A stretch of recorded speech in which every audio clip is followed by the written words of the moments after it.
Hi, good afternoon, Evan. This is Dan Perry of Culturally Damaged. Thank you for joining us today.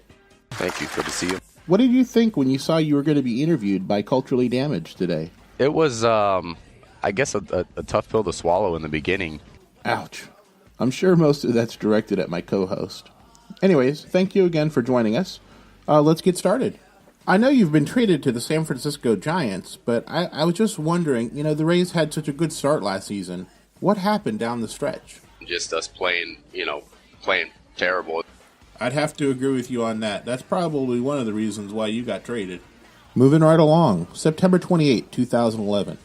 Game 162. One of the most memorable moments in Tampa Bay Rays history. Evan, take us through and tell us a little bit about what you remember about that moment. I was standing on deck, and I knew that they had tied the game when I was in the dugout getting ready to hit, and I knew that I was gonna, if they ended up eventually winning the game, that I was gonna have a chance at some point to win the game for us. And so, standing on deck, it was just, I guess, coincidence and fate that they had actually just won the game while I was walking to the plate, thought I knew I was gonna have a chance to do something special. I would have never dreamed that it would have been a home run, but at least I was in the situation to be able to have a chance at it. And obviously, ball goes over the fence, and I couldn't believe what happened. But when I hit it, I didn't really think it was gonna go out. I was actually running hard and kind of trying to peek and see where it ended up.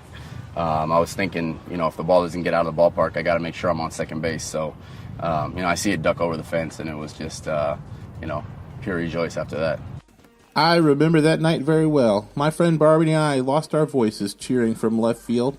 That's a night we will not soon forget. Evan, I know this sounds a little weird, but Chris and I were arguing in the office the other day about what type of bathing suits are appropriate to wear here at Clearwater Beach. I keep saying board shorts, but Chris refuses to wear anything but Speedos. What do you think about that?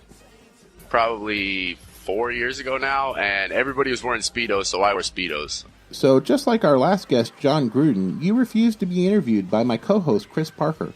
You care to explain that? I see a lot of guys who have a lot of physical ability but don't have enough up top to, be able to control certain situations. I'm a little scared to ask the follow-up question, but on that note, what in your life reminds you of Chris? Molly, who is our small wiener dog. Well, I was not expecting that. Anyway, since you brought up Molly, tell us about Pet Pal and why you and your wife, Jamie, support them. Jamie and I chose Pet Pal because they're a local, because they're nonprofit and no-kill, and they do great work. They're great people there. Like I said, we've adopted from there, and Jamie's done plenty of events with them, and we really enjoy working with them. Well, Evan, that's all the time we have today. Thank you for joining us. Our listeners really appreciate it, and we wish you all the well in San Francisco, and we hope to have you on again someday.